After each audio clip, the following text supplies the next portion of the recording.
So hello, and welcome to Truth You Can Wake Up To. I'm Samuel William, on the 29th of March 2012. So I've labelled this video Demockery, all to do with the Peter Cruddas non-scandal. Should be a lot more scandalous than it actually is. In case internationally this has not been covered properly, I'll just briefly tell you the news flash that the co-treasurer of the Conservative Party, the chief fundraiser, Peter Cruddas, was caught out by members of the newspaper posing as potential donors for the Conservative Party. He was secretly filmed promising that if they donated up to £200,000 or £250,000 a year, they would be given access to the Prime Minister and our Chancellor, Georgie Bilderberg Osborne. He also boasted that your businesses will flourish and you'll do very, very well out of it, and will insert your wishes into our policy committee, and I think we all know what that means. That's illegal. It's happening between two or more people in secret. Look that up in the dictionary. I think you'll find it's conspiracy.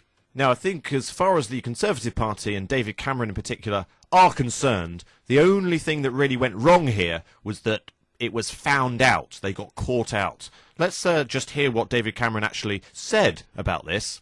What happened is completely unacceptable. It shouldn't have happened. It's quite right that Peter Cruddas has resigned. I'll make sure there's a proper party inquiry to make sure this can't happen again. To make sure it can't happen again. What can't happen again? That they get found out? That undercover reporters could actually do their job for once? Now, there's an interesting connection here to a club in London called the Institute of Directors. I have mentioned this place in a few of my other talks. I really think the Institute of Directors is a building specifically built for conspiracy. It's a private members club. You have to be a director of a company to be there. They all get together. It's very secretive. Nobody else is allowed in. High security. What are they talking about during these dinners? Why would they want to get together? It's similar to the reason why donations happen to political parties in the first place. Why on earth would any company give money to a political party without expecting something in return? Why on earth would they do that? Of course they wouldn't. It's like saying, oh, we've just got too much money lying around. I mean, we don't want to sort of buy cars or houses with it, or pay it to our employees, or invest in further resources or infrastructure. No, we're just going to give it away for free without anything, expecting anything in return. No, these are even an idea of that sort of thing offends our logical cognitive processes. But the media machine leaps on those instantaneously and sort of bangs them down to the ground. We have the opposition party, led by Ed Miliband, coming straight out and say, we must have a public inquiry. Let's just listen to him. Now we discover these very disturbing revelations about the way that access was sought, the way that access was apparently bought or at least offered, and that's why we need a proper investigation into what has happened.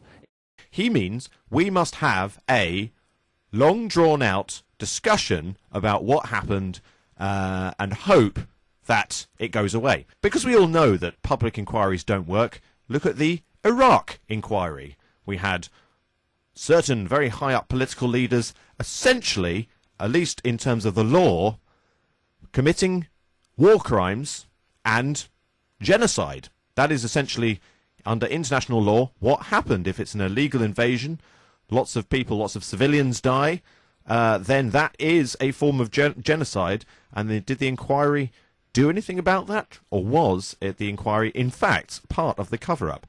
Now, if we take the logical and historical precedent that inquiries are, in fact, cover-ups, and the opposition party is calling to cover up the crimes and conspiracy of the Conservatives, surely this tells us that there is no such thing as democracy. And I'm sure the majority of my listeners actually know that already, so I'm preaching to the converted, but hopefully some of you out there that have stumbled across this video and thankfully listening to me rant here, because I will start to realise that this is a game, this is an act, this is a media manipulation machine that is attacking our logical, reasoned minds.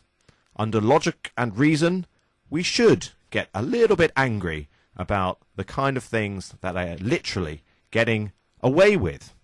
So before I went off on that little tangent there, I mentioned the IOD, Institute of Directors. It's on Pall Mall in central London, just down from Trafalgar Square.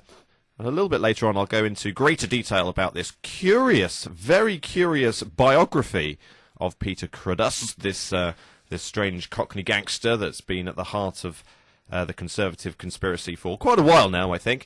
But he is associated with a man called Lord Young, who was chairman of the Institute of Directors for many years. And just doing a little bit of research about the IOD, I found a speech that good old Georgie Bilderberg Osborne did in 2010. Let's have a little look to see if it has any link to what's been going on here. We need your ideas, your enterprise, your ingenuity, your drive, your energy, your hard work to make it happen. And I believe the job of government is to support you every step of the way. Interesting, isn't it, that George Osborne there thinks that the job of government is to support the directors of companies. Now, on their own website, on the government website, they actually say what they think the role of government is, which is to run the country and having the responsibility for developing and implementing policy and drafting laws. Now, if George Osborne is saying that he thinks that the government's role is to support the directors of companies, but the only thing the government can actually really do is implement laws, of course they're going to implement policy that supports companies and not people. Now, don't get me wrong here. I'm not against the free market, or I'm not against capitalism in the slightest. If only we actually had free market capitalism, I think the world would be a much better place. You'd have more competition, better prices, better products, innovation. You'd have all of these things. But in its essential state, you cannot have a free market if there are laws supporting those businesses. That's not free. That's actually something more towards the proper definition of fascism. Now, the subtitle of this video is the Peter Cruddas conspiracy, because, of course, that's exactly what is going on here. There's a little soundbite from David Cameron saying this. This is not the way that we raise money in the Conservative Party. This is not the way that we raise money in the Conservative Party. Are you sure about that, David? I kind of think that is how you make money for the Conservative Party, seeing as you hired this guy, you knew what he was like. He's essentially an East End gangster.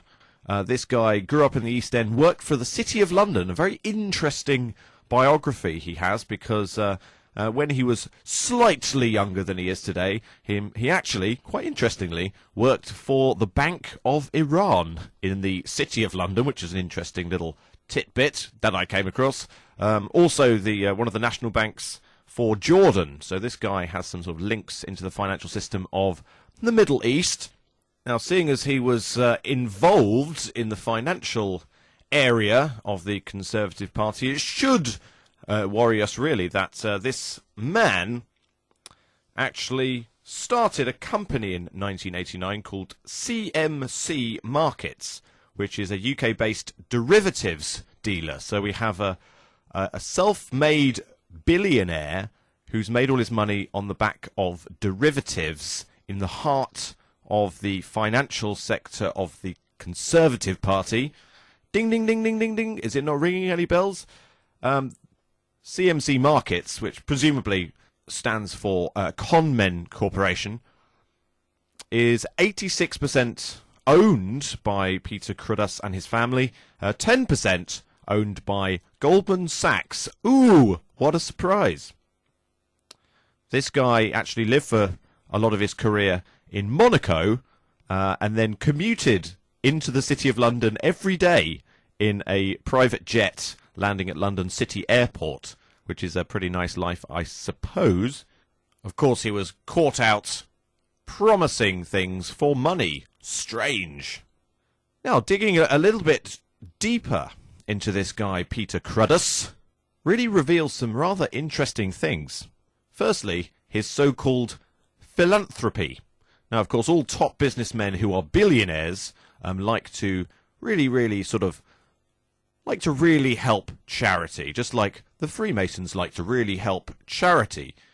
Of course, it's just for PR, but if you look into what Peter Cruddas has been doing with his charity, it's rather illuminating. It's called the Peter Cruddas Foundation, and it doesn't say how they raise their money, but it says they fund other charitable organisations. Well, which ones? Well, notably, they fund the Prince's Trust, which is Prince Charles's charity. They fund the Duke of Edinburgh Award, which is the Duke of Edinburgh's, the Queen's husband's charity. They fund the Royal Opera House. They fund the Royal Ballet School. And they look after the homeless, which is good. Where? At St. Martin's in the Fields, the Royal Church in Trafalgar Square, who essentially do a really good job of getting the, let's say, not very pretty people off the streets so that the royal statues look better in photographs. Now the rabbit hole goes even deeper, because this guy, Peter Cruddas, is a part of, or he's a member of what's called the Chairman's Circle, which funds the National Theatre in Wales. Now, this rang a bell with me because the National Theatre in Wales has actually been exposed by a very, very good researcher called Brian Gerrish, which I'm sure you've heard of, who exposed that the National Theatre and the productions in the National Theatre are actually associated with all the child suicides in Wales. Now, the reason that he says this is because lots of theatres, and especially the National Theatre in Wales, has been getting huge funds from various charities, hello, ding, ding, ding, ding, to put on these strange plays and workshops for children where they're encouraged to sort of simulate suicide and act out various scenarios in which they might end their lives. And something that's been actually wiped away from the news. The news are not allowed to report on the huge numbers of teenage children committing suicide in Bridgend and various places in South Wales because they're worried about copycat suicides. Well, it seems that they're hearing about suicide all the time, thanks to the charitable donations of various unnamed charities to theatres in Wales and all of these groups that are supposedly touted as helping children to understand complex issues. Interesting, especially seeing as now that it's all sort of linking together. The dots are starting to be joined up. The conspiracy is so obvious and so out in the open that people refuse to see it. This is a conspiracy, is it not? They say that this guy has never done this sort of thing before, would never do it again because he instantly resigned. Well, let's have a little look at the history of affairs like this. They are dubbing this cash for access. This is the branding that they use to bypass our cognitive processes. Now, they call it cash for access because back in the early 1990s, there was a scandal called Cash for Questions. Now, this was under a Conservative government run by John Major, where private companies were coming in and offering MPs up to £2,000 for each question that they would give during Prime Minister's question times. Of course, a public inquiry was launched when it was discovered. Lots of people suddenly resigned out of nowhere, and a public inquiry came about. Did anyone get prosecuted? Did What happened to these people? Well, nothing happened to the people, but the Conservative Party did bring about a report called the 7 Principles of Public Life that each MP for the rest of time should hold dear, sleep with under their pillow, and abide by in their further public affairs. The 7 principles were selflessness, integrity, objectivity, accountability, openness, honesty, and leadership.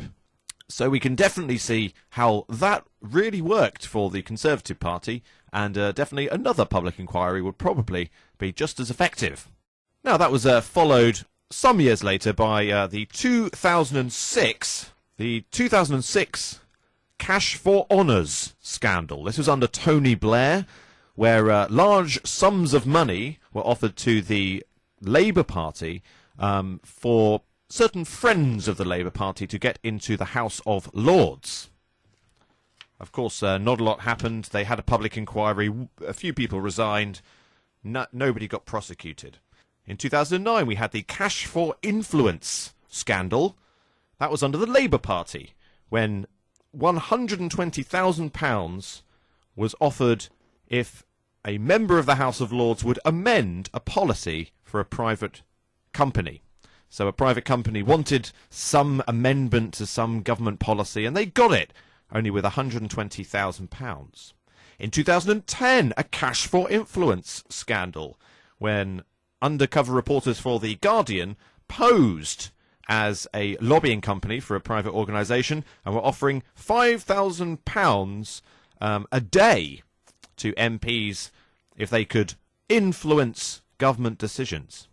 And in 2011, just last year, large sums of money were offered to members of the European Parliament to influence EU legislation for private companies.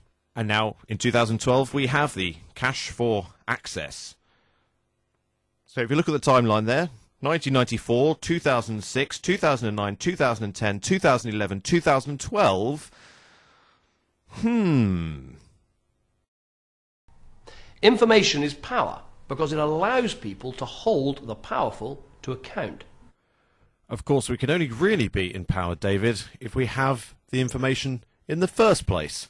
And it seems very much, and I hope this video has demonstrated, that the information that is available does empower us, but it seems that the role of government is to withhold that information, whilst at the same time convincing us we are informed.